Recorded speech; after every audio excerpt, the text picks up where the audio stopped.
Hello everyone and welcome back. Before we start, make sure to like and subscribe so YouTube can recommend more interesting horror stories to you. Also, let me know in the comments, what type of horror stories do you enjoy the most?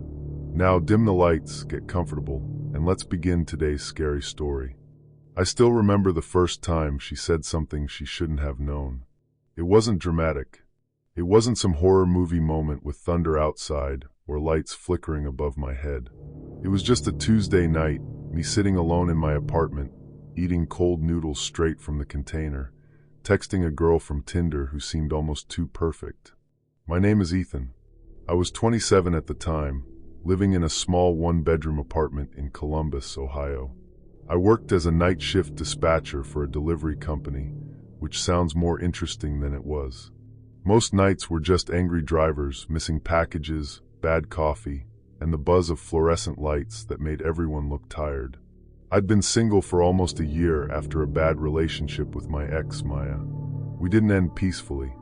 We didn't even really end clearly. One day she was crying in my kitchen, the next she was gone, and 2 weeks later her phone number didn't work anymore. I tried to tell myself she had moved on in her own dramatic way, but something about it always sat wrong with me. So when I matched with a girl named Lena, I wasn't looking for love. I was just lonely. Her profile was simple. 2 pictures, no Instagram handle, no cheesy bio. Just one sentence. I probably know your favorite song already. I swiped right because I thought it was funny. Within 10 minutes, she messaged me. Let me guess.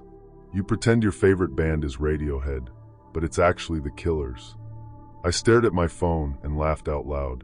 That was exactly true. At first, it felt cute. We liked the same old movies, the same cheap diners, even the same discontinued chocolate cereal I used to eat when I was a kid.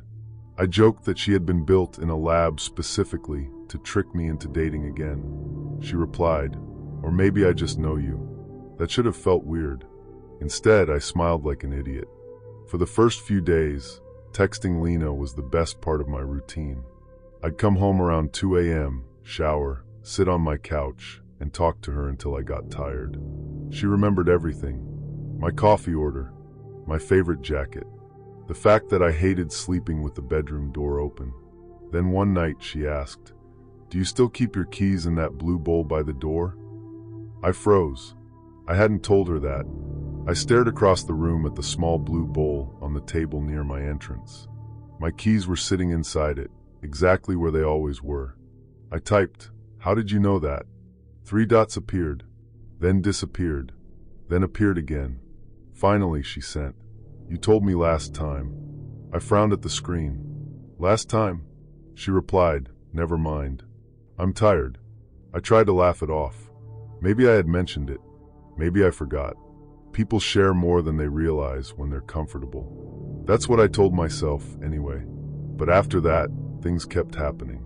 She knew my work schedule, including days I had swapped shifts with coworkers. She knew about the scar on my left hand from when I broke a glass washing dishes at 19. She knew my downstairs neighbor smoked on the steps every morning at 7:30.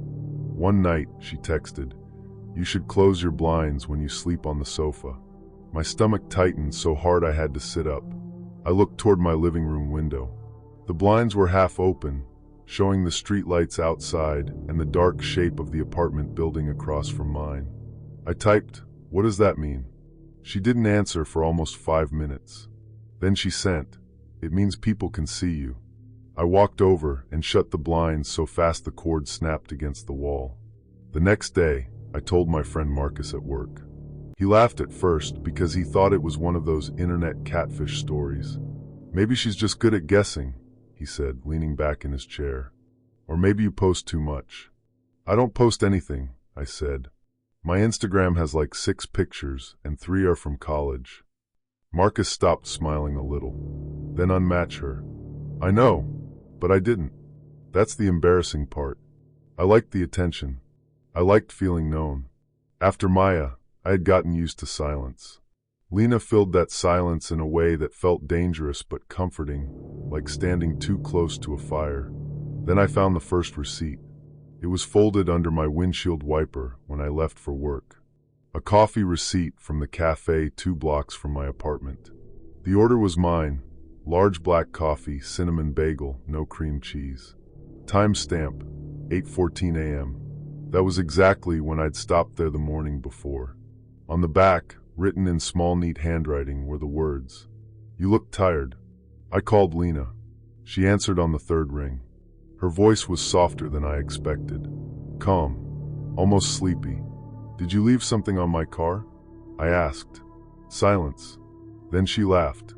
Not loudly. Just one breath through the nose. "You sound scared, Ethan. Answer me." "I didn't leave anything." "Then who did?" Another pause.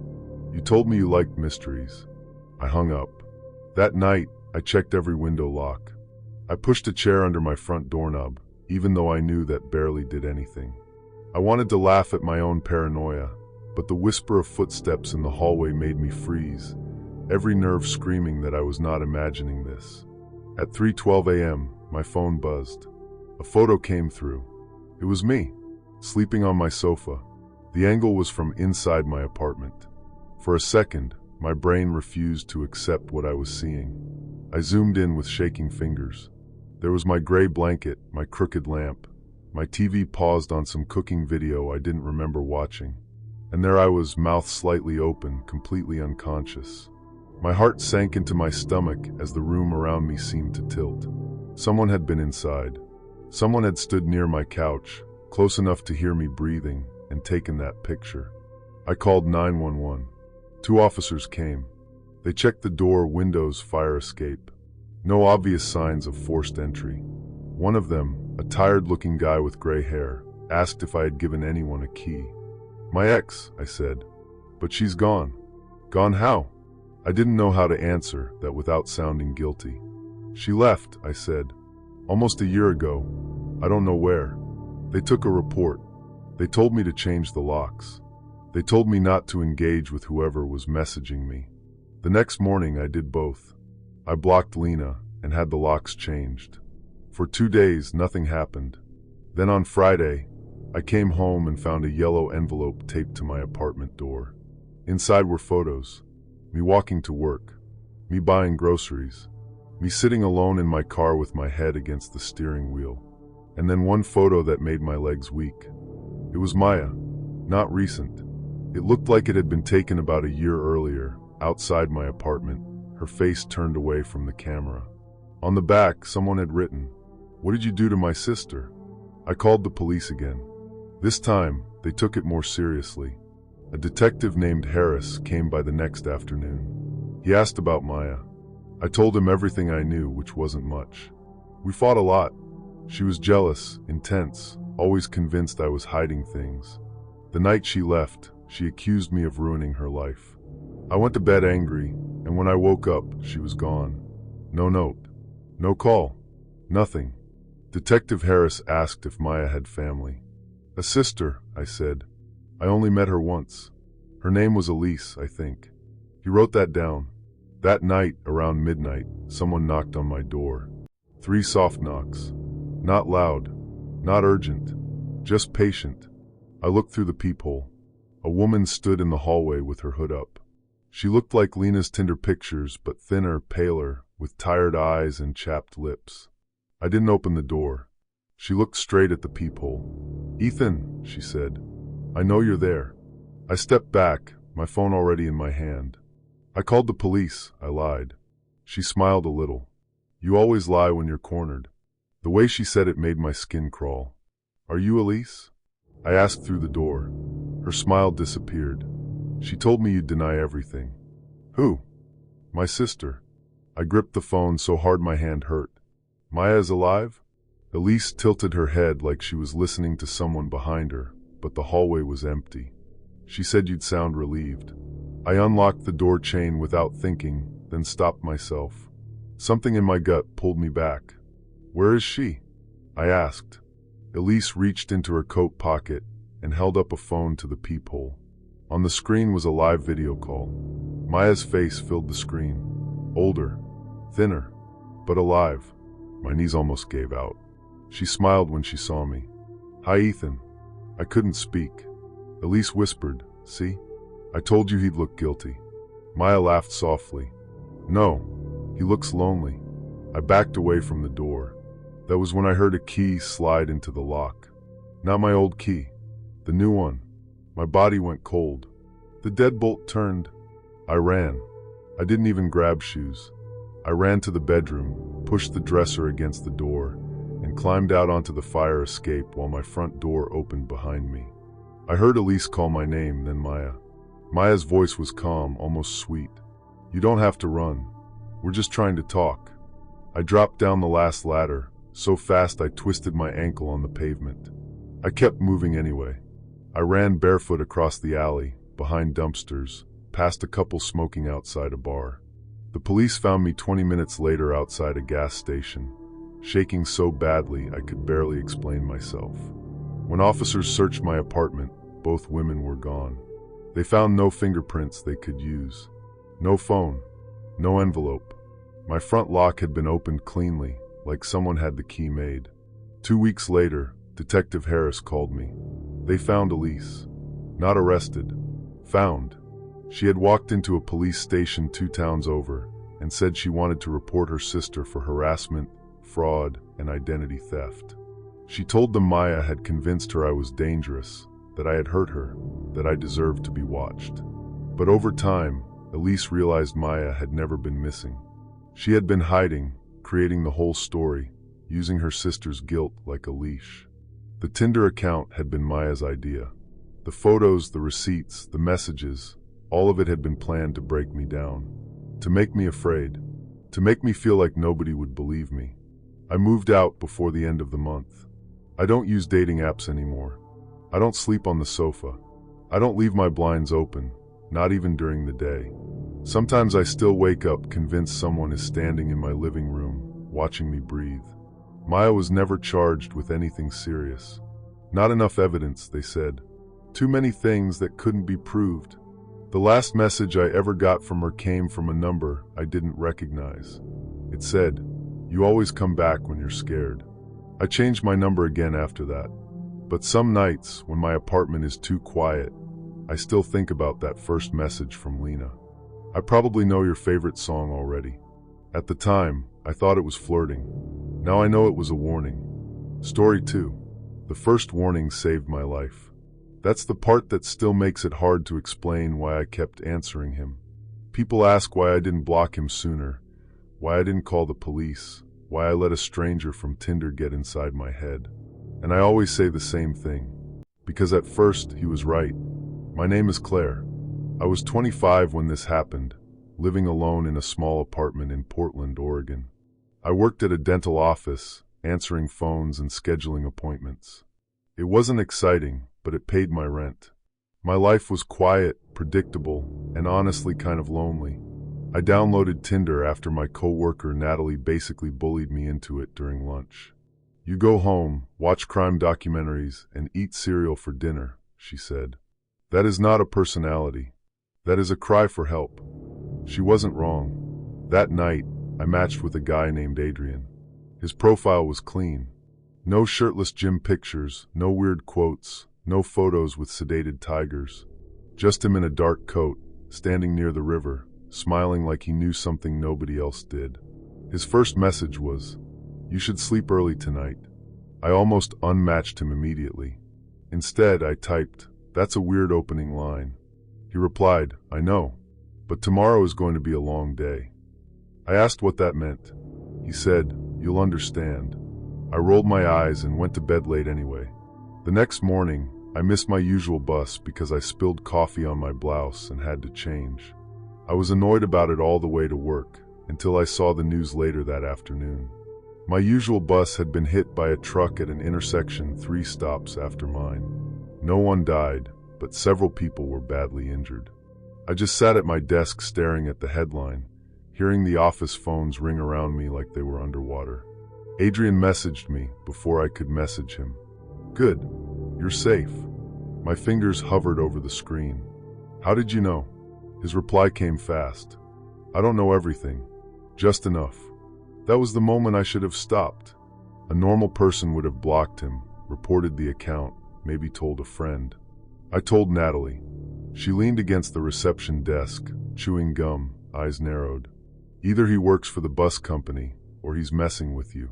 But how would he know I take that bus? She shrugged. Instagram? People find things. My Instagram is private. Then block him. I nodded like I agreed. I didn't block him. For the next few days, Adrian was normal. Sweet, even. He asked about work, sent me music, made dry little jokes that actually made me laugh. He never pushed to meet. He said timing mattered. Then came the second warning. Don't answer your door at 9:12 tonight. I read it at 8:47 p.m., sitting on my couch with a blanket over my knees. I replied, stop doing that. He said, please listen. At 9:12 exactly, someone knocked. 3 firm knocks. My whole body locked up. I muted the TV and stared at my front door. My apartment was on the second floor of an old building with thin walls and a hallway that always smelled faintly like laundry detergent. Another knock. I stood slowly, every part of me telling me not to move closer, but I did anyway. Who is it? I called. A man's voice answered, maintenance. I frowned. At 9 at night? Emergency leak check, ma'am. I almost opened it. That's what scares me most. My hand actually touched the deadbolt. Then my phone buzzed. Adrian, do not open it. I stepped back. The person outside knocked again, harder this time. Ma'am, I need you to open the door. I called my landlord. He answered half asleep and said he hadn't sent anyone. By the time I looked through the peephole again, the hallway was empty. I called the police. They came, looked around, asked if I had any enemies. I showed them the messages. One officer frowned and asked if Adrian was my boyfriend. No, I said. I matched with him on Tinder. The officer gave me a look I hated. Not cruel, exactly. Just tired. Like this was already too messy to solve. Block him, he said. And don't open the door for strangers. I wanted to say, he was the reason I didn't open it. Instead, I nodded. After that, I became addicted to Adrian's warnings. That sounds dramatic, but it's true. When someone tells you danger is coming, and then it does, you start believing they're the only person standing between you and the world. He warned me not to park in my usual spot. That night, a tree branch fell there during a storm.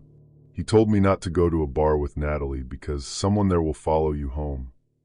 I stayed in, and Natalie later admitted some drunk guy had been bothering her outside. Every warning made him feel less like a stranger and more like protection. But protection can become a cage without you noticing. He started asking me to send photos of where I was, just so I know you're safe. Then he asked me to share my location, only temporarily. Then he said Natalie was careless and would get me hurt. I fought him on that. Natalie is my friend. She laughs at danger because she doesn't believe it's real, he replied. People like that pull others down with them. I told myself he was just worried. Then he told me to call in sick. Don't go to work tomorrow. I asked why. He said, a man in a blue jacket will be waiting near the office. I went anyway. At 8:05 a.m., there was a man in a blue jacket standing across the street from the dental office. He didn't do anything. He just watched the front door. I turned around and went home. That afternoon, I quit my job over the phone. I told my manager I was having a personal emergency. She was annoyed, then concerned, then annoyed again. Natalie called me 12 times. I didn't answer because Adrian told me not to. People will try to pull you back into unsafe places, he said. That's how this works. Within 2 weeks, I was barely leaving my apartment. My groceries came by delivery. My curtains stayed closed. I stopped answering unknown numbers. I slept with a kitchen knife on my nightstand, though I hated looking at it. Adrian became my whole world. And then one night, I noticed something. I was watching an old movie with the sound low when my phone buzzed. Adrian, move away from the window. I wasn't near the window. I was on the floor beside my coffee table. I looked toward the curtains. They were closed. I typed, how do you know where my window is? No answer. My stomach tightened. I stood and walked slowly to the curtains. My hands were shaking so badly I could barely grip the fabric. I pulled them open. Across the street, parked under a broken street lamp, was a dark car. Inside, a man sat behind the wheel. The car's interior was dark, but I could see the pale glow of a phone lighting his face. My phone buzzed again. "Claire, close the curtain." I dropped to the floor. For the first time, the truth came through clearly. He wasn't seeing the future. He was watching me. I called Natalie. She answered on the first ring. "Oh my God, Claire, where have you been?" I started crying before I could speak. Not soft crying, ugly, breathless panic. I told her everything. The warnings, the bus, the door, the man at work, the car outside. Natalie went quiet. Then she said, "Listen to me carefully. Stay on the phone. I'm calling my brother from my roommate's phone. He's a cop." While she talked, I crawled to my bedroom and locked the door. My phone buzzed. "Adrian." That was disappointing. Another message. "You were doing so well." My bedroom window faced the fire escape. I heard metal creak outside. My whole body went numb. I wanted to laugh at my own paranoia, but the sound came again, soft, careful pressure on the fire escape steps. Someone was climbing. Natalie was still talking, but her voice sounded far away. "Claire? What's happening?" "He's here," I whispered. The window lock clicked. Not broke. Clicked. Like someone had opened it before and knew exactly how to lift it. I ran to the door, but then I heard movement in the hallway too. Two sides. Window and hallway. My heart sank into my stomach as the bedroom door clicked shut behind me, and I realized I was trapped between the person outside and whoever had entered my apartment. I did the only thing I could think of. I screamed. Not words. Just a raw, panicked scream that tore my throat open. My upstairs neighbor, Mrs. Alvarez, started banging on the floor. Then someone in the hallway shouted. Doors opened. A dog barked. The fire escape footsteps stopped. I heard glass shift. Then silence. Police arrived 7 minutes later. They found my apartment door unlocked. No forced entry. The fire escape window was open 2 inches. And on my kitchen counter, they found a blue jacket. The same kind the man outside my office had worn. Later, Detective Ramos explained it as plainly as she could. Adrian wasn't predicting danger. He was arranging it. The bus accident had been real, but likely a coincidence he used after learning my routine. The fake maintenance man was probably someone he paid or manipulated. The man at my office, the car, the jacket, the noises, all of it was a system designed to make me trust him and isolate myself. They never found Adrian.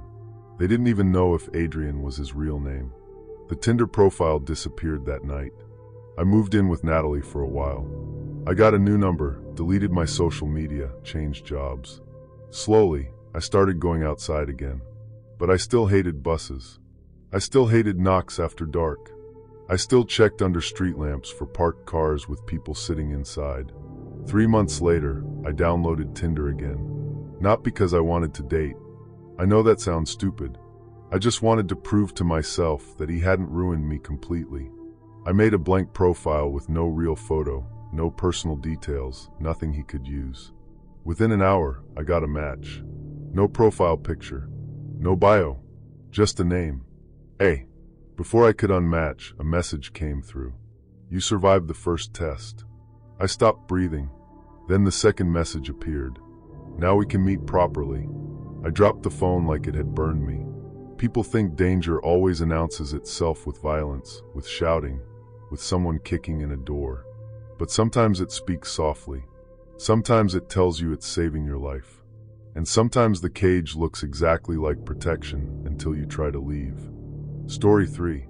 The restaurant looked expensive enough to make me feel underdressed before I even stepped inside. That's the detail I remember most clearly. Not the fear. Not the mirror. Not even the waiters blocking the door with those polite, empty smiles. I remember standing outside in my black dress, looking through the tall windows at white tablecloths and candlelight, thinking, this is too much for a Tinder date. My name is Nora. I was 24 then, living in Chicago, working as a receptionist at a private clinic. I had just moved into my own studio apartment after years of roommates, and I was proud of it even though it was tiny. My bed folded into the wall, my radiator hissed at night, and my upstairs neighbor seemed to own exactly one pair of boots that she wore only after midnight. Still, it was mine. I wasn't really a dating app person. I had Tinder because everyone had Tinder. Mostly, I used it when I was bored or couldn't sleep. I'd swipe for 10 minutes, regret it, and close the app. Then I matched with Victor. He was different from the usual guys. His photos looked almost old-fashioned. No gym selfies. No bathroom mirror pictures. Just him in a tailored coat, sitting by a window with a book, standing near an art gallery, walking under city lights. His bio said, "Good conversation. Good wine. No games." He messaged first. "You look like someone who notices details." I replied, "That sounds like a compliment and a warning." He said, "It can be both." That should have felt pretentious, but somehow it didn't. He was calm, polite, and patient. He didn't ask invasive questions. He didn't pressure me to meet immediately. He wrote in full sentences, which felt almost suspicious in itself. After a week, he asked me to dinner. The place was called Bellevere. I'd never heard of it. When I looked it up, the website was minimal. One page, no menu prices, just a phone number and a few dark photos of dining rooms with gold lighting. I almost canceled. My friend Tessa told me to go. "Rich men are allowed to be weird," she said over FaceTime while painting her nails. "Just share your location and don't let him order for you." So I went. Victor was waiting outside when I arrived. He was taller than I expected, dressed in a dark suit and long wool coat, even though it wasn't that cold. His hair was neatly combed back, and his face had this strange stillness to it. Not blank, just controlled. Like every expression had been chosen carefully before he used it. "Nora," he said, smiling. "Victor." He took my hand briefly. Not romantic. Formal. "You came." I said I would. Most people say many things. I laughed because I thought he was joking. He didn't laugh with me. Inside, the restaurant was quiet. Too quiet for a Friday night. There were maybe 10 other guests, all speaking softly, their silverware making delicate little sounds against porcelain plates. The air smelled like butter, wine, and something floral I couldn't place. A waiter appeared beside us. Not walked over. Appeared. "Good evening, Mr. Vale," he said. Victor nodded. "Our table." The waiter looked at me for half a second too long. Of course. That was the first thing that fell off. The second thing was the mirrors. Or really the lack of them. The walls had marks where mirrors used to hang. Pale rectangles in the wallpaper. Empty hooks. One large frame near the bar had been covered with a dark velvet cloth. Another near the hallway was turned backward, facing the wall. I noticed because, like Victor said, I noticed details. "Renovating?" I asked as we sat. Victor followed my gaze. "In a way." "What happened to all the mirrors?" He smiled faintly. "Some people don't like what they show." I gave a polite laugh. "That's very dramatic." "Yes," he said. "It is." Dinner started normally enough. The food was good. Ridiculously good. Victor asked about my job, my family, my move to the city. He listened so carefully, it almost made me uncomfortable. His eyes rarely left my face. At one point, I asked what he did. "Investments," he said. "What kind?" "People, mostly." I waited for him to explain. He didn't. Halfway through the meal, my phone buzzed. "Tessa, how is Mr. Vampire?" I smiled down at the screen. Victor tilted his head. "Something funny?" "Just my friend being stupid." "What did she say?" I don't know why I showed him. Maybe because I wanted to make the mood lighter. He read the message. For 1 second, nobody moved. Then he smiled. "That's not very original." My skin prickled a little. I think she was joking. Most people are, until they aren't. I put my phone away. That was when I realized none of the waiters had reflections in the polished silver serving trays. At least, I thought that at first.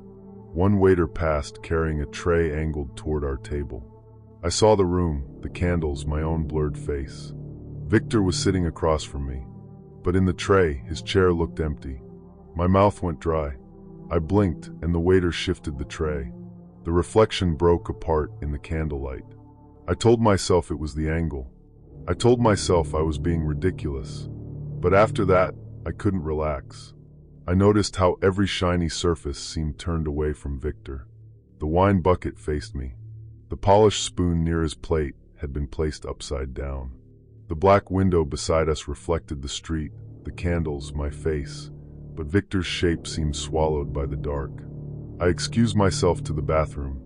Victor stood as I stood. Old-fashioned. Polite. "Take your time," he said. The hallway to the bathroom was narrow and dim, with framed paintings on both sides. At the end, above a small table with flowers, there was a mirror. Finally, a normal mirror. I stopped in front of it and let out a breath I didn't realize I'd been holding. Then Victor appeared behind me. Not in the hallway. Behind me. I saw him in the mirror, standing near the bathroom door, watching me. Except the mirror showed the hallway empty. I turned around so fast my shoulder hit the wall. Victor stood there, hands folded in front of him. "Are you all right?" he asked. I looked back at the mirror. Empty hallway. I looked at him. There. My body went ice cold. "No," I said. "I don't think I am." His face softened. "You look pale. I need to leave." Of course. But when I walked past him toward the dining room, 2 waiters moved into the hallway. Not aggressively. That was the worst part. They stood there like they were waiting to guide me back to my table. "Excuse me," I said. The older waiter smiled. "This way, miss." I said, "I'm leaving." Victor spoke behind me. "Nora, you're frightened. Sit down for a moment." "No." My voice shook. A few guests looked up from their tables. Nobody seemed surprised. Nobody helped. I walked faster toward the entrance. A waiter stepped in front of the door. "Your coat, miss?" "I don't have a coat." "Then perhaps your table." The street looked ordinary through the glass door. Quiet, wet from earlier rain, yellow taxis sliding past like nothing was wrong. It was right there, 10 feet away. Safety. But my gut told me something was off. I'd learned too late that danger often wears a friendly face. I pulled out my phone to call Tessa. No service. Victor sighed behind me. "Nora." I spun around. "What is this?" He looked almost disappointed. "A test." That word scared me more than anything else he could have said. One of the waiters reached for my arm. I jerked away and knocked over a small table near the entrance. A vase shattered. Water spread across the floor.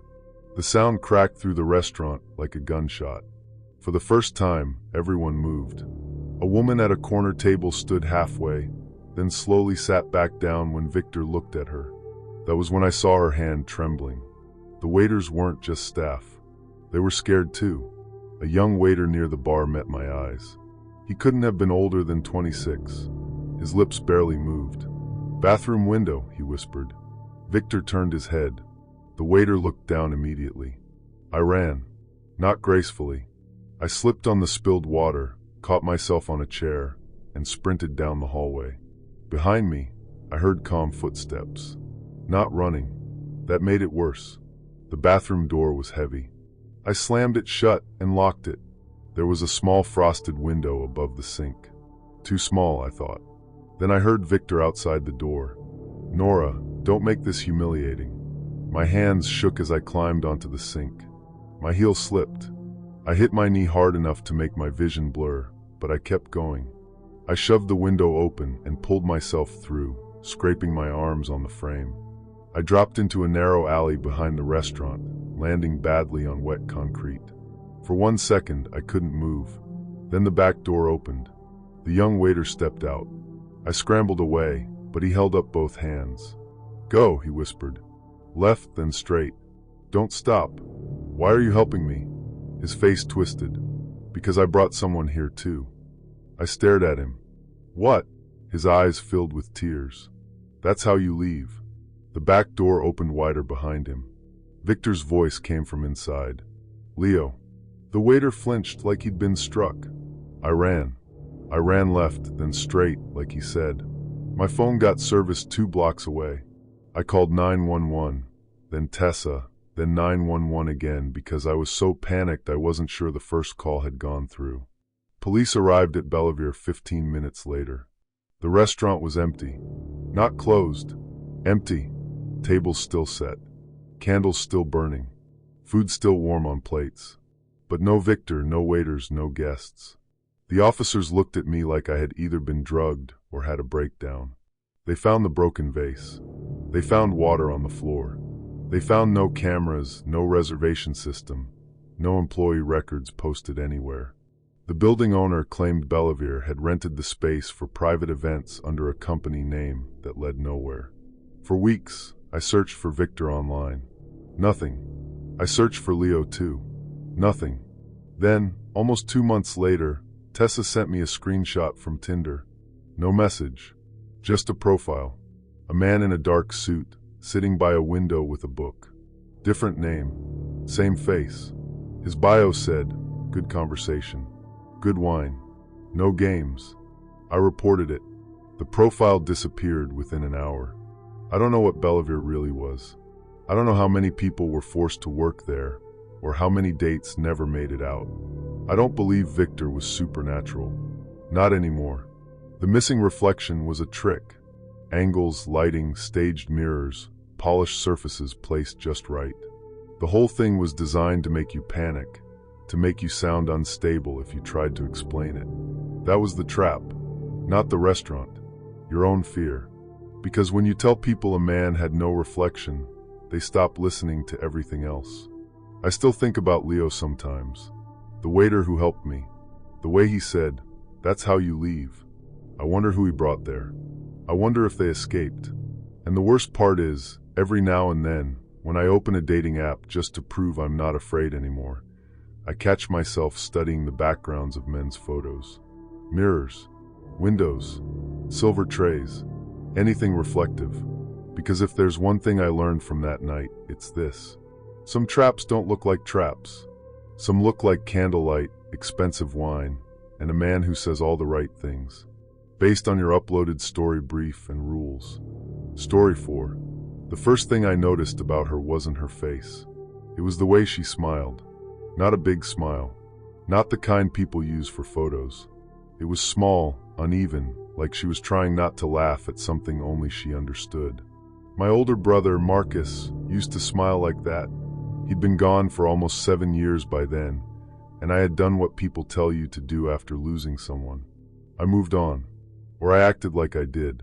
I went to work, paid bills, made jokes at the right time, dated when I felt lonely enough, and avoided old family albums because one picture could ruin my whole night. My name is Aaron.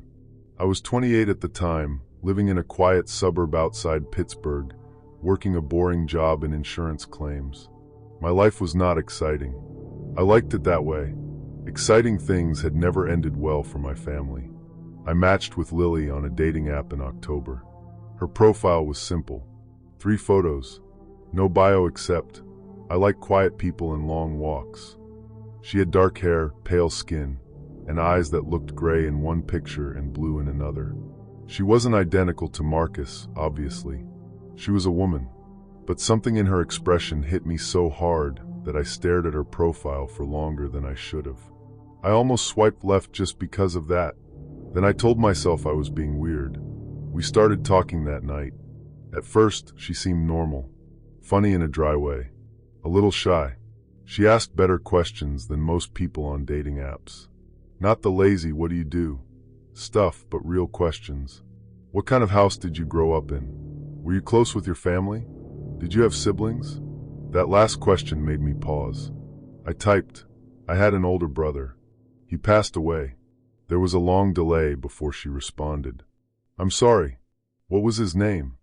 I don't usually talk about Marcus with strangers, but something about the way she asked felt gentle, like she already knew where the bruises were and didn't want to press too hard.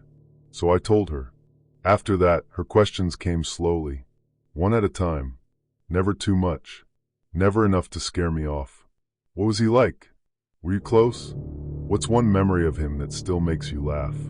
I remember sitting on my couch with the TV on mute, smiling at my phone like an idiot, telling this stranger about the time Marcus put salt in my cereal when we were kids and convinced me our milk had expired.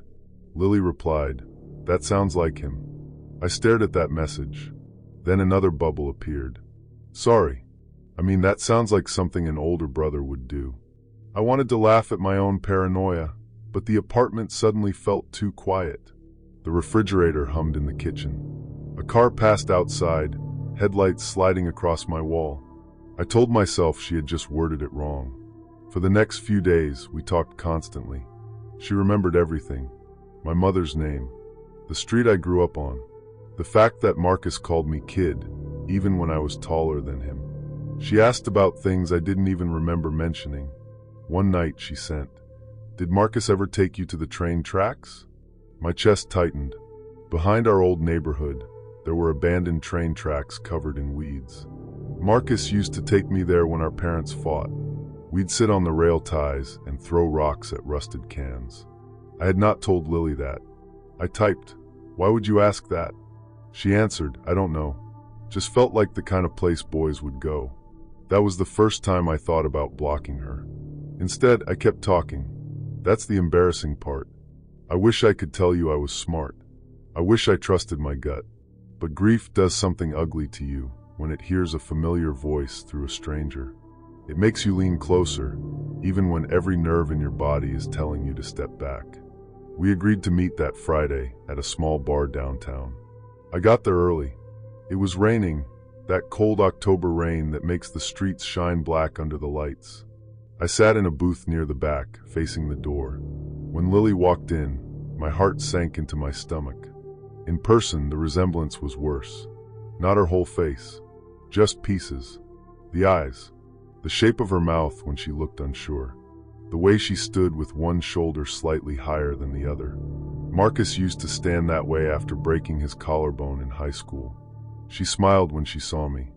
"You look nervous," she said, sliding into the booth. "I'm fine." "No, you're not." The way she said it was soft, almost sad. The date started normal.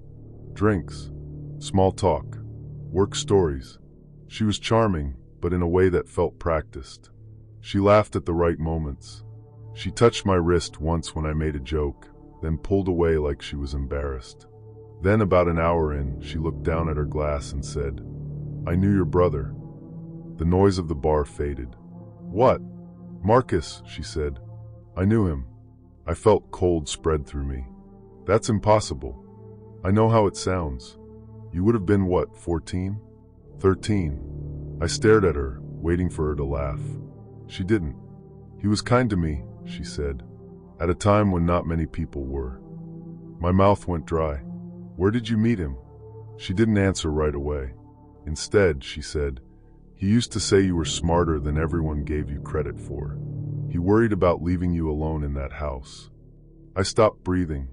That was not public information. That was not something you could guess. Then she leaned closer. "He told you, don't let them make you quiet." My hands went numb. Those were the last words Marcus ever said to me. At least, that's what I'd always believed. He said them in our kitchen the night before he died. I was 16. He was 21. Our parents had been arguing upstairs, and Marcus found me sitting at the table, staring at my homework without reading it. He ruffled my hair and said, "Don't let them make you quiet, kid." The next morning, he was gone. Family said it was an accident. A bad night. Wrong place. Wrong time. I never asked much because everyone looked destroyed when his name came up. But Lily had just repeated something no one else should have known. I left the bar without finishing my drink. She didn't follow me. That scared me more than if she had. For the next week, I became obsessed. I searched her photos. Reverse image searched them. Nothing. Her last name on the app led nowhere. Her phone number was from a texting service. Her Instagram had been created 2 months earlier. When I finally messaged her again, I wrote, "Who are you?" She replied almost instantly, "Someone who knows what happened to Marcus." I didn't sleep that night. The next day, she sent me a link. It led to a private-looking forum. I couldn't access most of it, but the page title made my skin crawl. Grief Echo. Under it was a tagline, "Stories are how we keep them alive." I made a fake account. It took hours of digging, but I found screenshots online from people talking about the site. It was worse than I expected. It wasn't a support group. Not really. It was full of people trading personal grief stories like currency. Screenshots of memorial posts, old Facebook comments, obituaries, family blogs, details pulled from podcasts, court records, hacked accounts, anything they could find. Some members used the information to get close to people. They called it emotional mirroring. One post said, "Lonely people open faster when they think the dead are speaking through you." I felt sick. Lily wasn't connected to Marcus. She was studying me. I went to the police, but I sounded insane even to myself. A fake profile, a weird forum, a woman who knew too much. They took notes, told me to block her, and suggested I make my accounts private. That night, Lily sent one more message. "You're asking the wrong question." I stared at it for a long time before typing. What question should I ask? Her reply came back. Who told me?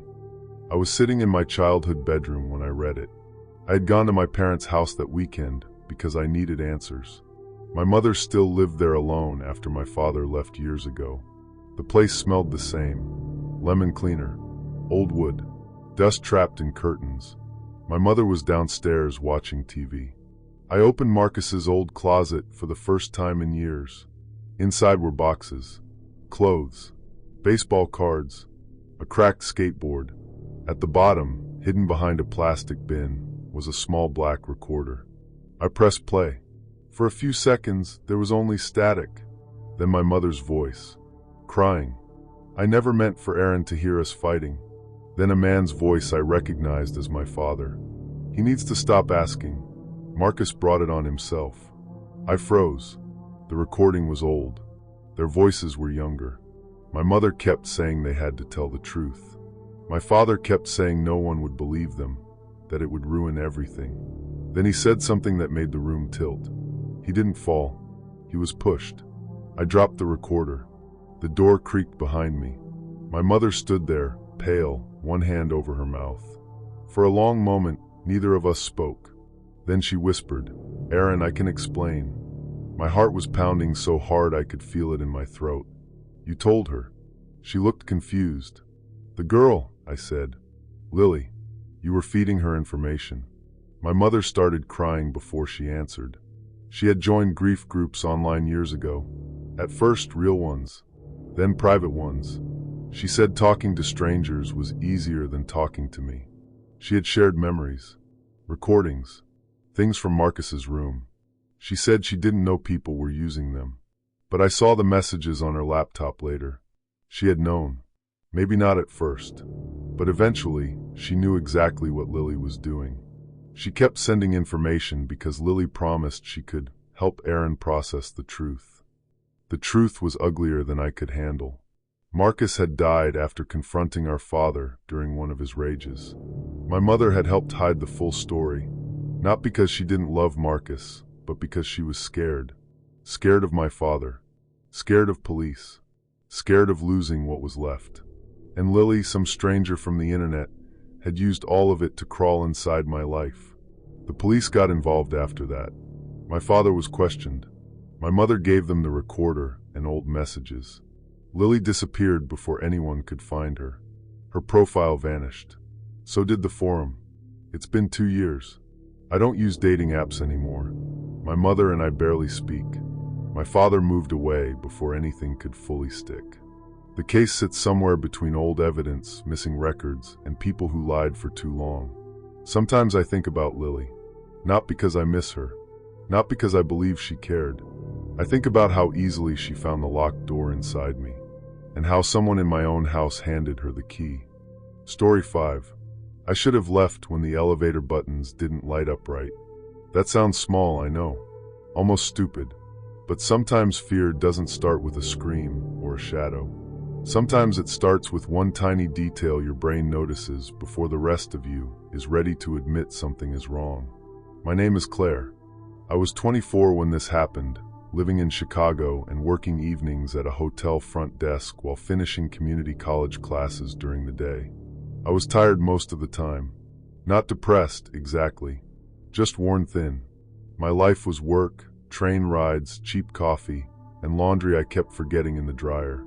Dating was not a priority, but loneliness has a way of making bad ideas look harmless. I matched with a guy named Evan on a Friday night. His profile said he was 29, worked in architecture, liked old movies, and hated loud bars. That last part was enough for me. We messaged for a week. He was polite, funny, not pushy. When he asked if I wanted to come over for dinner instead of going out, I hesitated. Then he sent a photo of the meal he was making. Pasta, wine, candles. Normal stuff. He wrote, "No pressure. Building has security. You can send my address to a friend." That made him seem safer.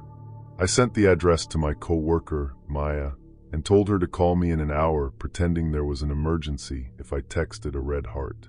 The building was downtown but older, wedged between a closed print shop and a fancy new condo tower. The lobby looked normal enough. Marble floor, brass mailboxes, a tired-looking security desk with nobody behind it. Rain tapped against the glass doors behind me. Evan texted, "Come up to 6. Apartment 6C. I walked to the elevator. That's when I noticed the buttons. They were old, round, yellowed plastic.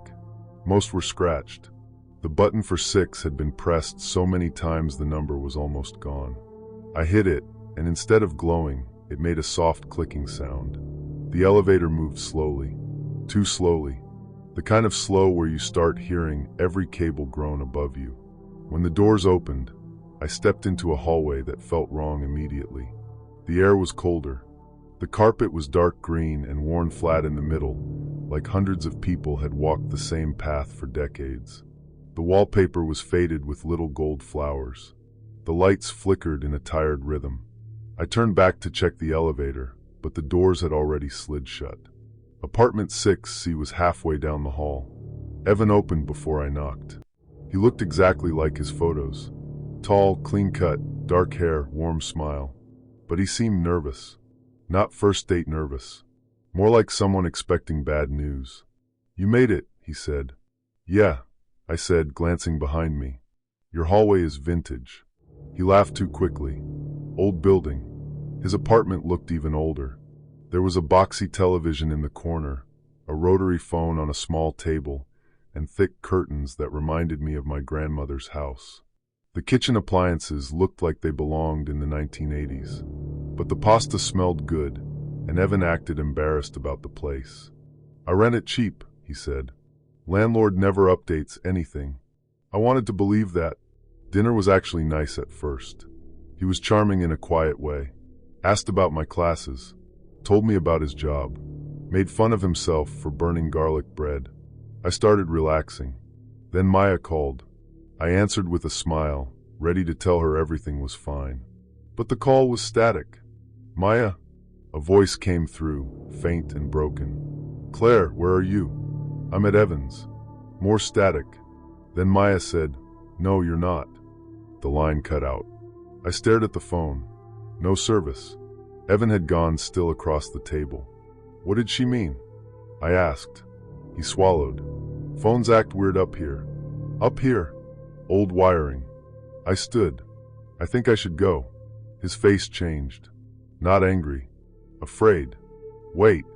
That single word made my spine tighten. "I'm not mad," he said quickly. "You can leave. I just need to tell you something first." "No, I'm good." I grabbed my purse and walked out. The hallway was empty. I pressed the elevator button. It opened almost immediately, which should have relieved me, but it didn't. I stepped inside, hit L, and watched the doors close. The elevator descended. Or it felt like it did. The numbers above the door didn't change. There was no digital display, just a small metal plate where one should have been. After maybe 20 seconds, the doors opened. I was back on the same hallway. Green carpet, gold flowers, flickering lights. I stepped out slowly. My heart sank into my stomach as the door clicked shut behind me, and I realized I was completely alone. Someone was watching, and I had no way out. Evan stood at the far end of the hall. He looked exhausted. "I told you to wait," he said. I backed away. "What is this? I'm not doing it." "Then who is?" He rubbed both hands over his face. "I don't know." I ran to the stairwell door. Locked. I banged on it until my palms hurt. "Help." No answer. Evan approached slowly, hands raised. Please don't scream. It makes it worse. What makes it worse? He didn't answer. From behind one of the apartment doors, I heard movement. A soft scrape, then another. Doors cracked open along the hallway, one by one. Faces appeared. An old woman in a robe. A man with a beard. A teenage boy wearing headphones with a cracked band. A woman holding a baby that didn't make a sound. They all looked at me with the same expression. Not curiosity. Pity. The street looked ordinary, quiet, even comforting, but my gut told me something was off. I'd learned too late that danger often wears a friendly face. Evan whispered, "Everyone here came up by mistake." I shook my head. No, that's not real." "I know. How long have you been here?" He looked away. "Evan." "6 months," he said. My stomach twisted. I tried the elevator again. Then again. Each time it opened to the same floor. Same hallway. Same weak lights buzzing above me. I started crying, angry at myself for crying, but I couldn't stop. Evan took me into his apartment and showed me a notebook. Names. Dates. Times. Attempts. People had tried breaking windows, but the windows looked out at brick walls too narrow to climb through. They tried forcing the stairwell, but tools broke, locks jammed, alarms blared from nowhere. Once, a man managed to get the elevator to open on another floor, but when he stepped out, no one ever saw him again. "How are you eating?" I asked. Evan pointed to the hallway. "Sometimes bags appear outside the doors." That scared me more than anything else, because that meant someone knew. Not a ghost.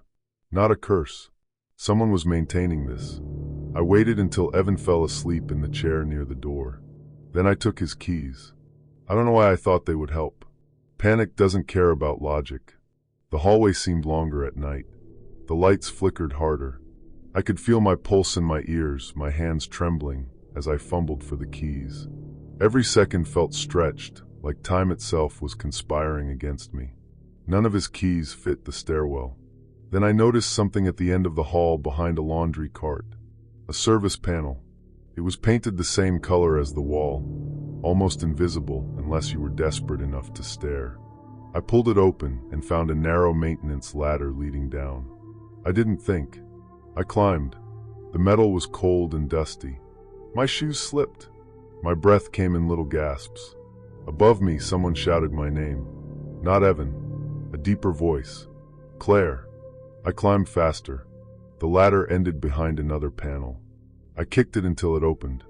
I spilled into a dark storage room full of plastic sheets, paint cans, and broken tiles. For one beautiful second, I smelled normal dust, normal concrete, normal air. Then a flashlight hit my face. A security guard stood in front of me. Real. Modern uniform. Radio on his shoulder. He looked terrified. "Where did you come from?" he asked. "6th floor," I sobbed. His face went pale. "This building doesn't have a 6th floor." Police came. Firefighters came. The property manager came in a suit with wet hair and a shaking voice. They searched the building for hours. There were only 5 floors. Above the 5th was a sealed renovation space from decades ago, blocked behind concrete and old service panels. Officially no apartments. No hallway. No 6C. But behind one wall, they found a hidden corridor. Green carpet. Gold flower wallpaper. Apartment doors with old numbers. Most were empty. Evan was gone. So were the others. The police told me later the space had been sealed off after renovation workers disappeared in the 1980s. The company covered it up. New owners bought the building. Records got lost. Walls were built. People forgot. But someone had been opening access again. Someone had been luring people up there. They found modern food wrappers, bottled water, extension cords, a cot behind a locked maintenance room. They never found who was keeping it running. I moved 2 weeks later. For months, I couldn't ride elevators.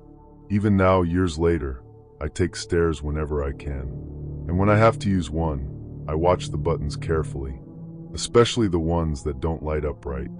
Because I know there are places inside cities that don't show up on floor plans. And sometimes when a door opens, you're not going where you think you are. Story 6.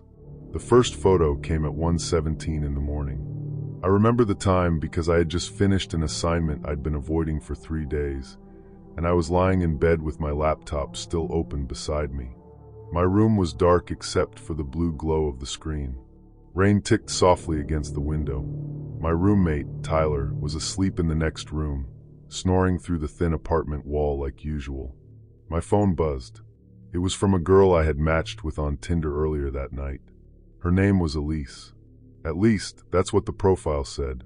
She had only 2 pictures. One showed her from the side, standing near a lake. The other was blurry, taken in a mirror with her phone covering half her face. Her bio said nothing except, "I notice things." I thought that was kind of mysterious in a harmless way. So I matched. I sent the first message. "Hey, what kind of things do you notice?" She didn't reply with words. She sent a photo. At first, I didn't understand what I was looking at. It was dark, grainy, slightly tilted. Then I recognized the curtains. My desk. The half-empty water bottle beside my laptop. It was my bedroom, taken from outside my window. I sat up so fast my laptop nearly slid off the bed. My room was on the first floor of an off-campus apartment near Ohio State. The window faced a narrow strip of grass and then the parking lot. Anyone could walk up to it if they wanted. I froze, staring at the picture. Then I looked at the window. The curtains were mostly closed, but there was a gap near the bottom where the fabric didn't meet right. Rain streaked down the glass. Outside, everything was black. I wanted to laugh at my own paranoia, but the whisper of footsteps from the hallway made me freeze, every nerve screaming that I was not imagining this. "Tyler?" I called. No answer. I got up, crossed the room, and yanked the curtains shut completely. Then I messaged Elise. "Very funny. Who is this?" No response. I checked her profile again. Still there. Same photos. Same blank bio. The next morning I told Tyler. He laughed at first, because that was what Tyler did when he didn't want to take something seriously. He was a psychology major, loud, confident, always explaining people to themselves like he had them figured out. "Probably someone from campus messing with you," he said, pouring cereal into a bowl, even though we were out of milk. They took a picture through my window. "Yeah, creepy, but not impossible. That's your comfort?" He shrugged. "Block her." I didn't block her. I should have. Around noon, while walking to class, my phone buzzed again. Another photo. This one showed me from behind, walking across campus. But something was wrong. In the picture, I was wearing my green hoodie. That hoodie was in my closet. I was wearing a black jacket that day. The sky in the photo was bright and clear. That day was gray and wet. In the background, near the library steps, a girl held a red umbrella. I stopped walking, so suddenly someone bumped into me. The caption under the photo was empty. No words, just the image. I told myself it had to be edited. Maybe old. Maybe someone who looked like me. But the backpack was mine. The worn-out blue patch on the side. The stupid keychain Tyler gave me as a joke. Even the way my right shoe bent inward, because I needed new ones. I went back to my apartment instead of class. The green hoodie was still in my closet. I stared at it like it might explain itself. For the rest of the day, I didn't leave. I sat at my desk with the curtains closed, checking the parking lot through a tiny gap every few minutes. At 8 p.m., the weather app said tomorrow would be sunny. I barely slept. The next morning, I made a decision. I would not wear the green hoodie. I put on a red flannel instead. I took a different route to class. Not past the library, around the back of the science building, through the service road where delivery trucks parked. I felt ridiculous at first, like I was letting a fake profile control my whole day. Then my phone buzzed. A new photo. Me, wearing the red flannel, standing by the service road. Taken from across the parking lot. The picture was from that morning. Not tomorrow. Not the future. Now. I spun around, scanning cars, trees, windows, anyone holding a phone. Nothing. No one looked suspicious. That was the worst part. The world kept moving like normal. Students laughed. A bus hissed at the curb. Someone dropped a coffee and cursed. I was the only one whose reality had cracked open. I ran all the way back to my apartment. Tyler was on the couch playing video games. When I showed him the photo, he finally stopped laughing. "That's not funny," he said quietly. "No kidding. Did you see who took it?" "No." He leaned closer, studying the screen. "Maybe someone hacked your camera. It's a picture of me outside. I mean, tracking you. Watching your location." "How?" "I don't know, man. Apps. Shared Wi-Fi. People are weird." That night, we taped cardboard over my window. Tyler helped me move my desk in front of it. He acted calm, but I could tell he was enjoying the puzzle part of it, like my fear was some case study. "Who have you pissed off?" he asked. "No one." "Ex? Classmate? I barely talk to people." "Exactly," he said. "Quiet people make people curious." I didn't like that. The third photo came the next afternoon. It showed me sitting in a police station. My face was pale. My hands were folded on a metal table. A vending machine stood behind me. On the wall was a poster about reporting suspicious behavior. I had never been to that station in my life. I stared at the photo until my vision blurred. Below it, for the first time, Elise sent words. "Soon." My stomach turned. I didn't go to the police. That was probably my biggest mistake. But I was scared they would think I was unstable. A guy showing up saying a fake Tinder girl was sending pictures of tomorrow doesn't exactly sound believable. So I tried to outsmart it. I turned off my phone, took out the SIM card, put tape over my laptop camera, stayed inside. Tyler went to class and came back around 6 with takeout. "You look dead," he said. "Thanks. You can't keep doing this." "I'm not leaving." He set the food on the counter. "Then she wins." That annoyed me because it sounded like something from one of his lectures. "What do you think this is?" I snapped. "Some experiment?" He blinked. For half a second, something crossed his face. Then it was gone. I should have noticed it then. Later that night, someone knocked on our apartment door. 3 soft knocks. Tyler looked at me from the couch. "You expecting someone?" I shook my head. Another knock. I checked the peephole. Nobody. I opened the door a crack before Tyler could stop me. A folded photo was lying on the mat. My hands trembled as I picked it up. It was a picture of me sleeping, taken from inside my room. My blood went cold in a way I can't properly explain. It wasn't just fear. It was violation. Like someone had walked through the most private part of my life and left their fingerprints on everything. I backed into the apartment, holding the photo. Tyler said, "Okay." "Police." "Now." Hearing him say it made me move. We drove to the station at 11:40 p.m. I kept checking the mirrors the whole way. Tyler kept one hand on the wheel and the other tapping nervously against his leg. The station lobby looked exactly like the photo. Same vending machine, same poster, same metal table. When an officer asked me to sit, I nearly threw up, because I realized I wasn't avoiding the picture. I was completing it. The officer listened, looked through the photos, and asked normal questions. Did I know who Elise was? Had I given anyone access to my accounts? Did I have issues with my roommate? My family? Anyone at school? I said no.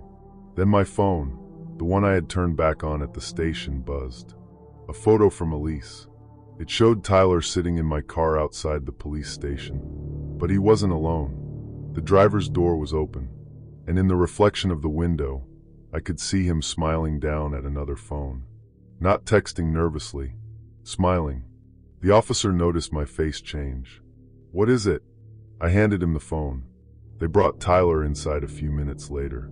He looked confused at first, then annoyed, then bored. That was what scared me most.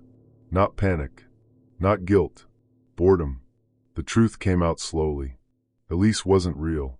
The photos weren't from the future. Tyler had staged them. He knew my schedule because we lived together. He knew what clothes I might wear because he had watched my habits for months. He used old photos, campus cameras, timing, and prediction. When I changed my plans, he adapted and made it look like the photos were inevitable. The bedroom photo from outside? Him. The photo of me sleeping? Him again. He had made a copy of my room key weeks earlier. When police searched his laptop, they found folders. Not just of me, other students. Notes on routines, sleep schedules, anxiety triggers, dating profiles he had made. He told them it was research, a private behavioral experiment about fear and control. He said people were easier to steer than they believed. Give them a prediction, scare them enough, and they'll walk straight into it while thinking they chose freely. He didn't see himself as a stalker.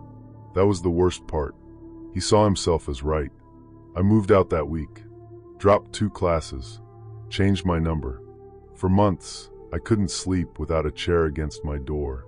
I stopped using dating apps completely. Even after escaping, even with the safety of the police lights behind me, a small, cold part of me couldn't stop replaying the face I'd seen through the station window. The calm, empty eyes that didn't blink. Tyler got charged, but not enough for what it felt like he had done. People asked why I didn't notice sooner. I don't know. Maybe because danger doesn't always look like a stranger in the dark. Sometimes it looks like your roommate eating cereal without milk, laughing at your fear, and telling you to block the girl who doesn't exist. Sometimes the person watching you is already inside. Story 7. The first time my mother forgot my birthday, I thought she was joking. She called me at 8:17 that night, not to wish me happy birthday, not to ask what I was doing, but to tell me she had accidentally received a package with my name on it. "Do you want me to drop it off?" she asked. I laughed because I honestly thought it was one of her dry jokes. "Mom," I said, "you're really committing to this." There was a pause. Committing to what? My birthday. Another pause, longer this time. Then she said, "Oh, right. Sorry, sweetheart. I've had a lot on my mind." But the way she said it didn't sound like guilt. It sounded like she had just been told a fact she didn't know. I was 29 then, living in Cleveland, working as a claims analyst for an insurance company. My life was normal in the most boring way possible. I went to work, went home, ordered takeout too much, and met my best friend Matt every Friday at the same bar we'd been going to since college. Matt was the one who pushed me to try the app. It was called Bonded. The whole gimmick was that it didn't just match you based on looks or interests. It claimed to calculate something called a soulmate score, using psychology, location data, relationship history, voice pattern analysis, even sleep habits if you connected your smartwatch. I told Matt it sounded invasive. He said, "That's every app now. At least this one might get you a girlfriend." So I downloaded it. For 2 days, nothing interesting happened. A few 61% matches, 174%. Then, on a rainy Tuesday night, while I was eating cold noodles over my kitchen sink, my phone buzzed. Match found, 99.9%. Her name was Elise. She was 28, lived 1.2 miles away, worked in museum restoration, liked old movies, black coffee, rainy walks, and hated loud restaurants. Her profile didn't feel fake. No model photos, no forced jokes, just a soft smile, dark hair, and eyes that looked tired in a familiar way. Her first message was simple. "I know this sounds strange, but I feel like I already miss you." I should have found that creepy. Instead, I felt it in my chest. We talked for 3 hours that night, then for the next. By the end of the week, I knew things about her I hadn't told anyone about myself in years. She had this way of listening that made silence comfortable. I didn't feel like I had to perform around her. Our first date was at a small coffee shop near the river. I remember the windows were fogged from the rain, and there was a jazz song playing softly from the speakers. Elise was already there when I arrived. She looked up and smiled. Not a big smile, just enough to make me feel like I had finally arrived somewhere I was supposed to be. "Evan," she said. "Yeah." She stood and hugged me. It wasn't awkward. It wasn't too much. It was exactly right. That was the scariest part, looking back. Everything was exactly right. We spent almost 5 hours together. We talked until the staff started stacking chairs. When I got home, I texted Matt. "I think I actually met someone." The message stayed undelivered all night. That was unusual. Matt always replied, even if it was just something stupid. The next morning I texted again. Alive? No answer. At work, I called him during lunch. Straight to voicemail. I told myself he was busy. Then Friday came, and I showed up at our usual bar. Matt wasn't there. I texted him again. You coming? 10 minutes later, he replied. Who is this? I stared at the screen. Very funny. Then he wrote, Sorry man, I think you have the wrong number. I laughed once under my breath, but it came out wrong. More like a cough. I sent him a selfie from the bar. It's Evan. Stop being weird. The typing bubble appeared. Disappeared. Appeared again. Then, I don't know an Evan. My heart sank into my stomach. I called him. He answered on the fourth ring. Hello. Matt, what the hell are you doing? Who is this? His voice was cautious. Not playful. Not drunk. Not annoyed. Cautious. It's me. I'm sorry, he said slowly. I really don't know who you are. We went to Kent State together. You broke your ankle jumping off the fountain. Your dad's name is Richard. You cried during Toy Story 3. There was silence. Then he said, How do you know that? Something cold moved through me.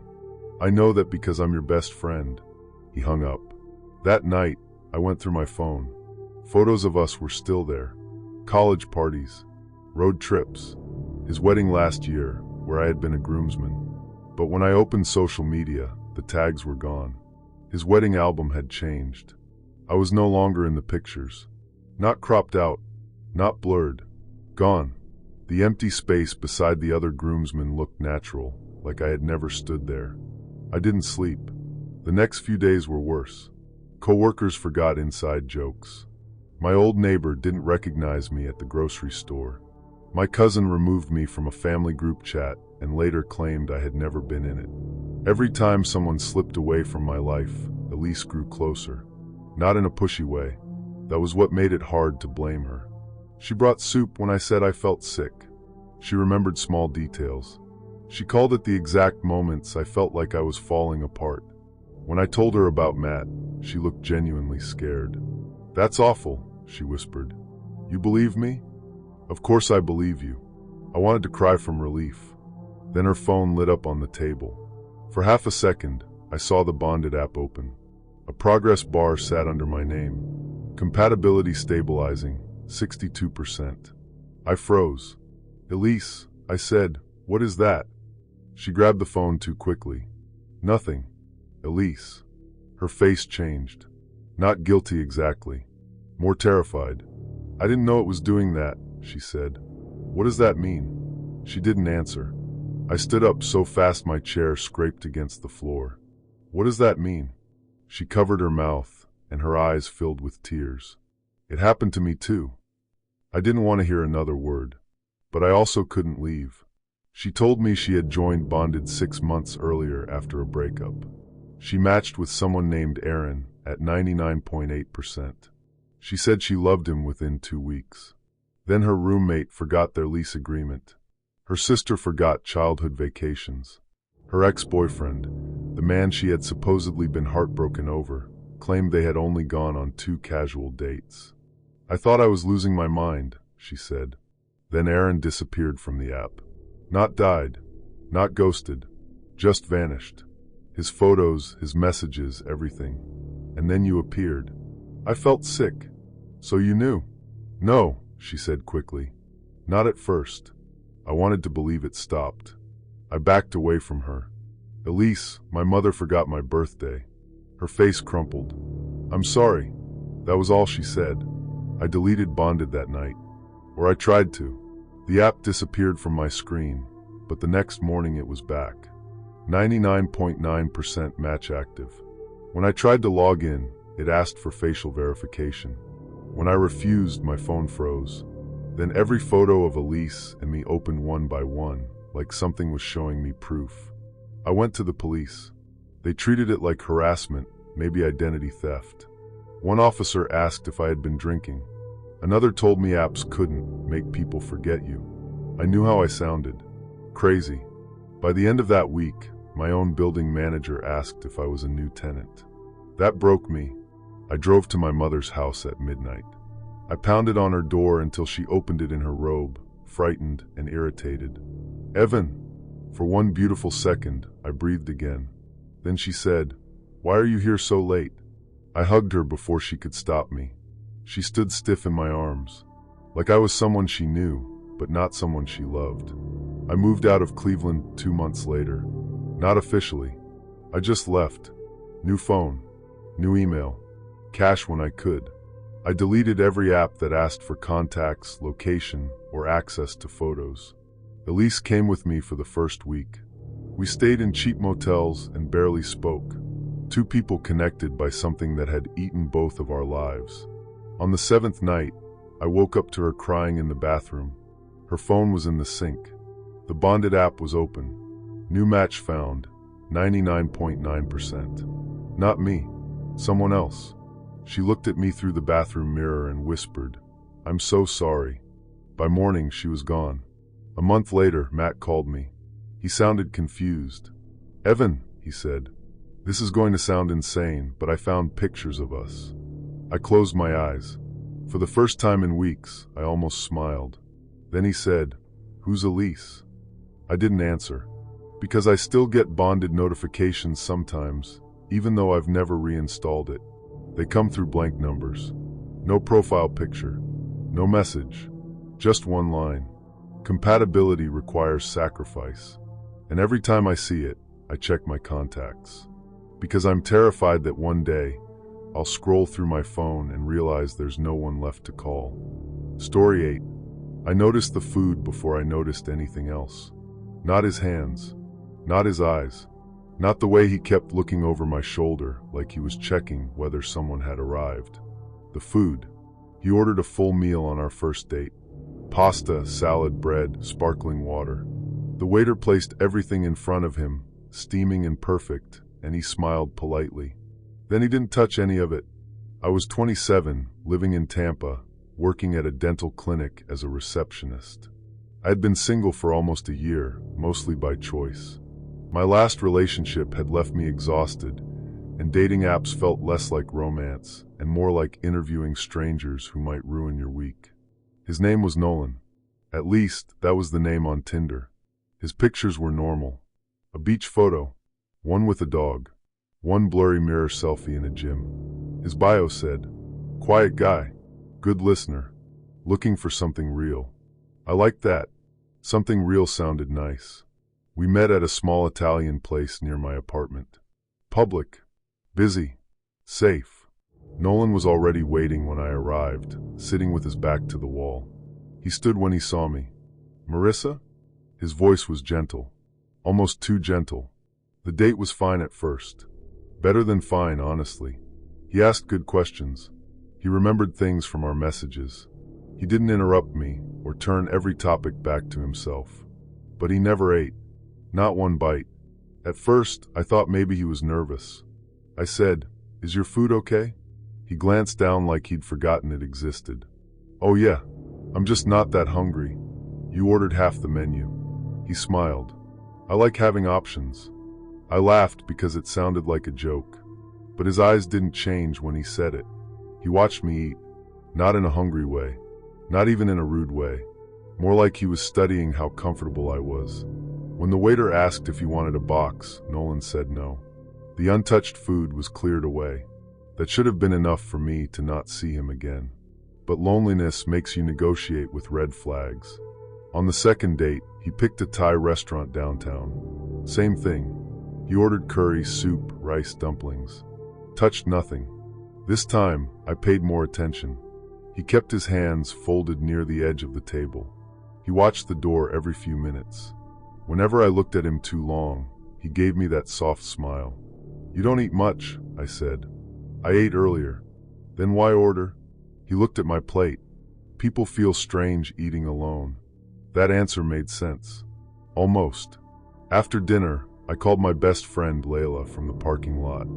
"He's nice," I said, sitting in my car with the doors locked. "But weird." "Weird how?" "He doesn't eat. Maybe he has an eating disorder." "Maybe. Is he creepy?" I looked through the windshield. Nolan was still standing near the restaurant entrance, watching traffic pass. I don't know, I said. Not exactly. Layla sighed.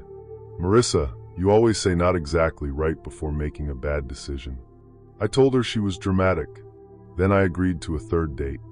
That one was at a diner outside the city, the kind with chrome edges, cracked red booths, and coffee that tasted burnt no matter how much sugar you added. I got there early. Near the entrance, taped to the glass beside the health inspection notice, was a missing person flyer. A young woman named Kelsey Raymond. 26. Brown hair. Last seen 3 weeks ago. I remember staring at her photo longer than I meant to because something about her face felt familiar. Not like I knew her. More like I had seen the same type of picture too many times online. Smiling, ordinary, unaware that one day strangers would study that smile for clues. Nolan arrived behind me. Sad, isn't it? He said. I jumped. Yeah, I said. Do you know her? No. He didn't even look at the flyer. We sat down. He ordered pancakes, eggs, bacon, orange juice, and coffee. He ate nothing. This time, I couldn't pretend it was normal. Nolan, I said slowly, why do you keep doing that? Doing what? Ordering food and watching me eat. His expression stayed calm. I like restaurants. That's not an answer. He leaned back slightly. For the first time, something cold slipped into his face. You ask a lot of questions. My skin tightened. I think I'm allowed to ask why my date never eats. He looked toward the missing person flyer by the door. Then back at me. You're more observant than most. I laughed once, but it came out shaky. What does that mean? It's a compliment. After the date, I went home and did something I should have done earlier. I searched missing people Tampa dating app restaurant. Too many results came up. At first, I thought I was just scaring myself. But then I saw another flyer from a local Facebook post. A man named Trevor Miles, last seen leaving a sushi restaurant. Then a woman named Dana Holt, last seen after a dating app meetup at a cafe. Then another, and another.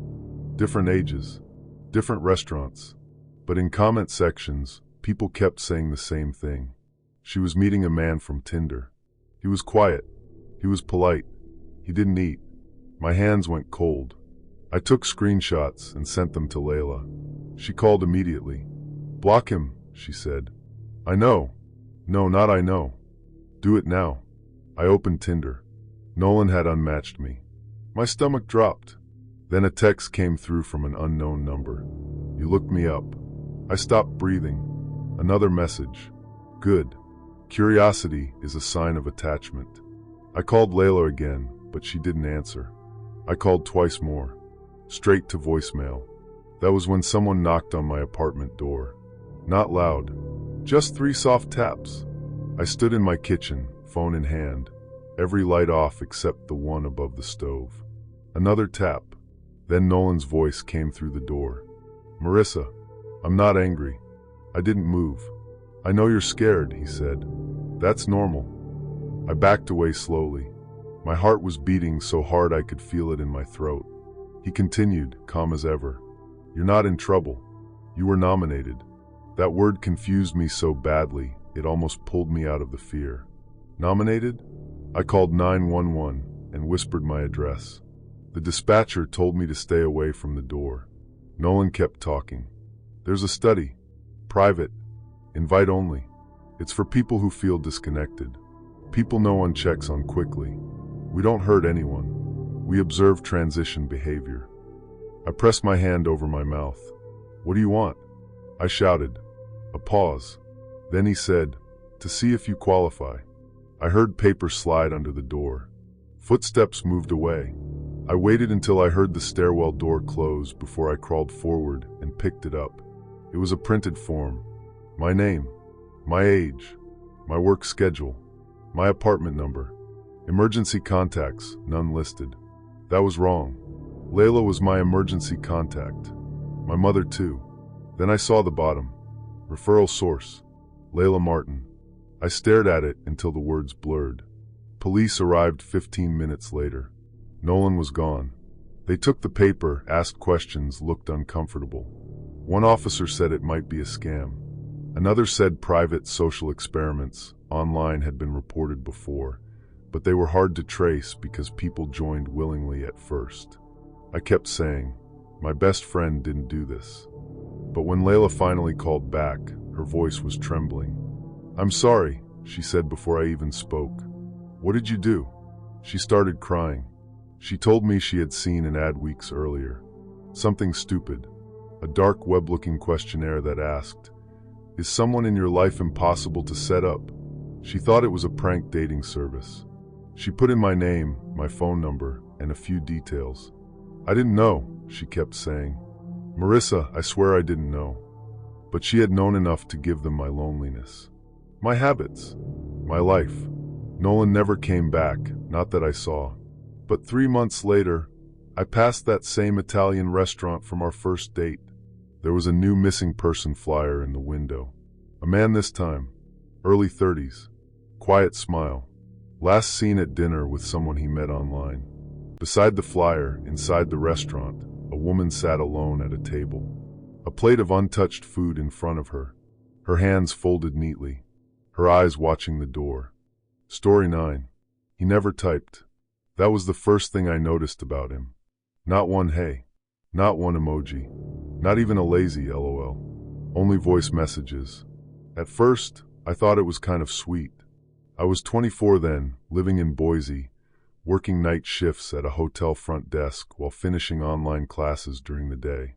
My sleep schedule was ruined. My social life was almost non-existent, and most nights I got home around 3 a.m. with my ears still ringing from lobby music and drunk guests arguing about room keys. I matched with him on Hinge in late October. His name was Adam. His profile was simple. No flashy pictures. One photo of him standing near a lake, face turned slightly away. One of a dog. One of a motel sign glowing red in the rain. His prompt said, I'm better at talking than texting. That part was true. His first message was a voice note. Hey Claire, I know voice messages are weird on dating apps, but I'm terrible at typing. Your profile made me smile, especially the part about judging people by their gas station snack choices. His voice was warm, soft but not weak, the kind of voice that made you feel like someone had pulled a blanket over your shoulders. I listened to it twice, then I replied with text. Gas station snacks reveal character. He sent another voice message. I agree. Anyone who buys black licorice cannot be trusted. I laughed alone in my apartment at 3:30 in the morning. That became our routine. I'd get home from work, take off my shoes by the door, microwave leftovers, and listen to Adam talk. He told stories slowly, with little pauses like he was thinking carefully. He asked about my day. He remembered guest names I complained about. He told me to sleep when I pushed myself too hard. After a week, I started saving his messages. Not because I was obsessed, because his voice helped me sleep. That sounds pathetic when I say it now, but at the time, it felt harmless. Then the dream started. The first one was a motel hallway. Long, narrow, carpet-stained dark in places. Fluorescent lights buzzing overhead. At the end of the hall was a red door. I woke up unsettled, but not terrified. The next night, I dreamed of a lake at night. Black water, trees leaning over the shore. Somewhere behind me, a man was humming. The third night, I dreamed of the same motel hallway again. This time, I was standing closer to the red door. And from the other side, Adam's voice said, Claire, don't open it yet. I woke up sitting straight in bed, sweating. I told myself it was because I listened to him before sleep. That was all. A voice gets into your head. Dreams recycle things. But then one morning, after a shift, I was riding the bus home. It was cold and gray outside, the windows fogged from everyone's breath. I had one earbud in, listening to Adam's newest message. I hope you got home safe, his voice said. You always sound tired on Wednesdays. The bus stopped near a pharmacy. An old man got on. He was probably in his late 60s, wearing a brown coat and a flat cap. He sat behind me. I didn't care until I heard him speak. You always sound tired on Wednesdays. My body locked. Same sentence. Same rhythm. Same voice. Not similar. The same. I turned slowly. The old man smiled at me. Not friendly. Not surprised. like he had been waiting for me to notice. My mouth went dry. "Do I know you?" I asked. He leaned closer. His breath smelled like coffee and peppermint. "Not yet." I got off at the next stop, even though it was 6 blocks from my apartment. The whole walk home, I kept looking behind me. By the time I reached my building, my hands were shaking so badly I dropped my keys twice. I messaged Adam, "Did you just ride the number 12 bus?" No reply. For the first time since we matched, there was no voice message waiting. That night at work, I couldn't focus. Every time the lobby doors opened, I expected to see the old man walk in. Around midnight, I pulled up Adam's profile. It was gone. Not unmatched. Gone. The conversation was still there, but his name had changed to deleted user. All the voice messages remained. I played the first one again. "Hey Claire." Only this time, something about it felt different. There was a faint sound in the background I hadn't noticed before. A hum. Fluorescent lights. Like a motel hallway. I searched the phrase from his profile. "I'm better at talking than texting." Nothing useful. Then I searched details from his photos. Red motel sign, Lake missing man voice recording. I don't know what I expected. Maybe nothing. Maybe proof I was paranoid. Instead, I found an old article from 15 years earlier. Local man disappears near Lakeview Motel. The article had a small photo. The image was grainy, but I knew the face instantly. Not Adam. The man in the photo was older than the profile pictures, with softer eyes and a tired smile. My father. I hadn't seen that face in years. My mother told me he left when I was 5. She said he packed a bag, walked out, and never contacted us again. Eventually I stopped asking, but the article said he disappeared after checking into a motel near Black Pine Lake. His name was Daniel Mercer. Not Adam. My father. The room tilted around me. I called my mother from the hotel office phone, because my cell battery was almost dead. She answered groggily. "Claire? What's wrong? Dad didn't leave, did he?" Silence. That silence told me more than any answer could have. "Claire," she whispered, "tell me the truth." She started crying. Not loud. Quietly, like she had been holding the sound in for 15 years. She told me my father had been part of a missing person investigation. She told me police found recordings on his phone after he vanished. Voice memos. Some normal. Some strange. She said he had been helping a private research group test emotional responses to voices. "What kind of research group?" I asked. "I don't know." "Yes, you do." Another silence. Then she said, "They contacted me after he disappeared. They said if I talked, people would think your father was involved in something terrible. They said they could make things difficult for us." I wanted to be angry. I was angry. But mostly, I felt like the floor beneath my life had disappeared. Why is someone sending me his voice? My mother sobbed once. I don't know. At 2:13 a.m., my phone buzzed. A voice message from an unknown number. I stared at it for almost a full minute before pressing play. My father's voice filled the office. "Claire, if you're hearing this, it means they found the right pattern." I dropped the phone. The hotel lobby was empty. The automatic doors reflected my own pale face back at me. Then another voice message came in. This one was not my father. It was the old man from the bus. "Come to the red door." I called the police. I called my mother. I locked myself in the manager's office until morning. The officers took a report, but what could they do? A deleted dating profile, old recordings, a man on a bus with no name. They told me not to engage. I didn't. 2 weeks passed. Then a package arrived at my apartment with no return address. Inside was a small digital recorder, the kind journalists used years ago. There was one file on it, my father's voice. He sounded scared. I don't think they're matching people romantically. I think they're finding who responds, who trusts the voice enough to follow it. There was a pause. Then he whispered, "If this ever reaches Claire, don't let her listen alone." The recording ended. I moved out of that apartment the next day. My mother and I barely speak about it, but something changed between us. Not forgiveness exactly. More like two people standing in the wreckage of the same lie. I don't use dating apps anymore.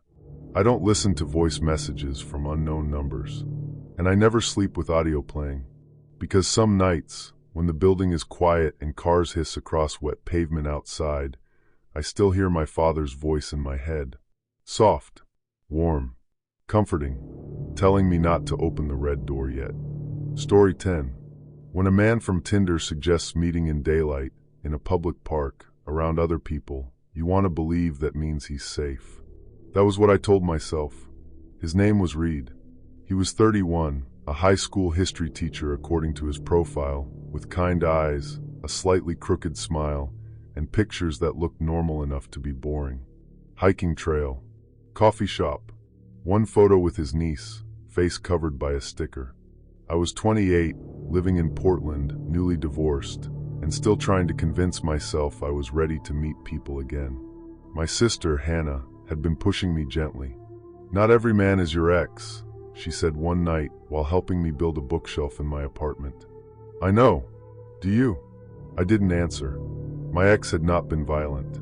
Not in the way people picture when you say bad marriage. But he had been controlling in quiet ways. Checking my location. Reading my messages. Making me feel dramatic for wanting privacy. So when Reed suggested a Saturday morning walk at Laurelhurst Park, I felt relieved. No bar. No drinks. No pressure. He even wrote, "Public place. Daylight. Whatever makes you comfortable." That line got me. I met him at 10 a.m. near the duck pond. The park was full of joggers, parents with strollers, dogs pulling at leashes. The grass was damp from morning rain, and the air smelled like wet leaves and coffee from the cart near the entrance. Reed was waiting by a bench, holding 2 coffees. "Emma?" he asked. "Yeah." He smiled and offered me one. "I guessed oat milk. Your profile gave oat milk energy." I laughed despite myself. That's either very accurate or deeply insulting. The first 10 minutes were easy. He asked about my job at the veterinary clinic. He told me funny stories about students trying to cheat on exams. He didn't push personal questions. He didn't stand too close. Then we started walking. At first, we stayed on the main path. People passed every few seconds. But gradually, Reed angled us toward a smaller trail lined with trees. I slowed down. "Let's stay on this path," I said. He turned back immediately. Of course. No annoyance. No argument. Just that same calm smile. A few minutes later, he pointed toward a stone bridge. "There's a nice view from over there." I looked. The bridge dipped below the main walking path. Pretty, yes, but shadowed. No one nearby. "I'm good here," I said. Again, he nodded. "Smart." The word landed strangely. Not okay. Not fair. Smart. We kept walking. My phone buzzed in my pocket. A text from Hannah. "How's daylight, boy?" I typed. "Seems nice. A little weird." Before I could send it, Reed said, "You can tell her I'm behaving." I looked up. "What?" He nodded at my phone. "Your sister. Safety check, right?" I forced a laugh. "Yeah, something like that." "Good. You should have one." Again, the right answer. So why did my stomach tighten? Then it happened a third time. Near the north side of the park, he suggested cutting behind an old maintenance shed because the path was muddy. It wasn't muddy. I stopped walking. The shed sat half hidden behind trees, its green paint peeling, one small window dark with grime. There were no people near it. No cameras that I could see. "No," I said. Reed stopped too. For a moment, his face was unreadable. Then he smiled. "Good." I took a step back. "What does that mean?" "It means you're paying attention." The park suddenly felt different. Still bright. Still public. Still full of normal Saturday sounds in the distance. But right there, between the trees, it felt like the air had thinned. "I'm going to leave," I said. "I know." My hand moved to the pepper spray in my jacket pocket. Reed noticed. He lifted both hands slightly. "I'm not going to hurt you." That's exactly what someone would say before hurting me. He nodded once. Also true. My pulse hammered in my ears. "Who are you?" He looked past me toward the main path.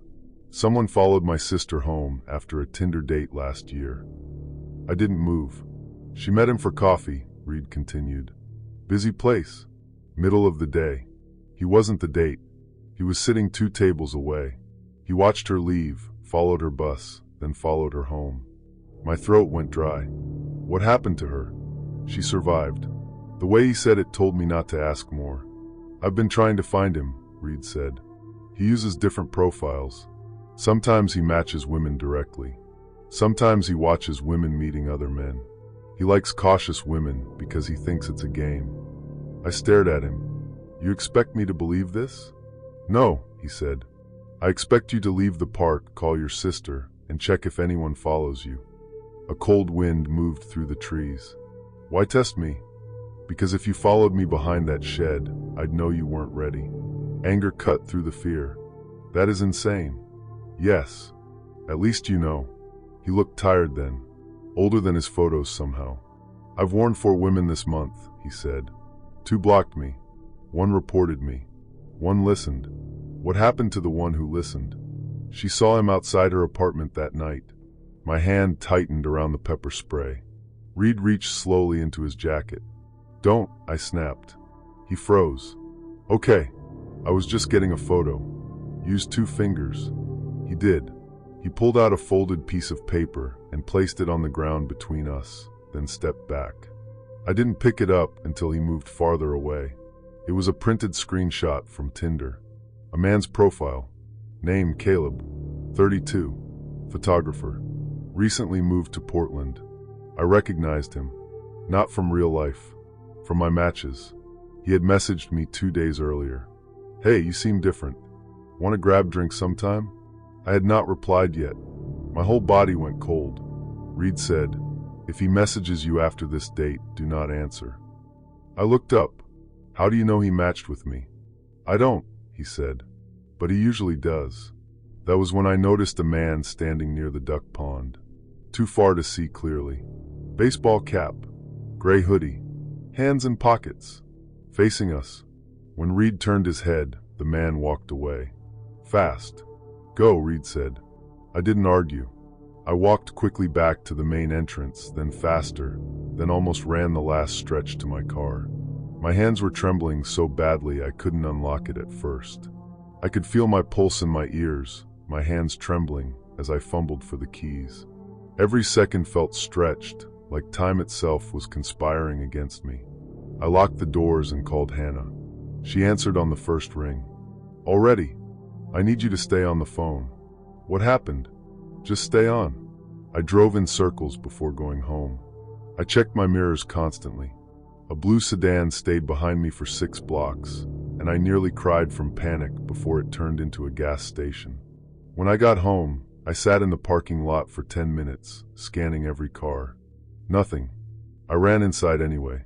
For 2 hours, I sat on my couch with all the lights on, pepper spray beside me, trying to decide whether Reed was a creep, a hero, or both. Then Tinder buzzed. A new message. From Caleb.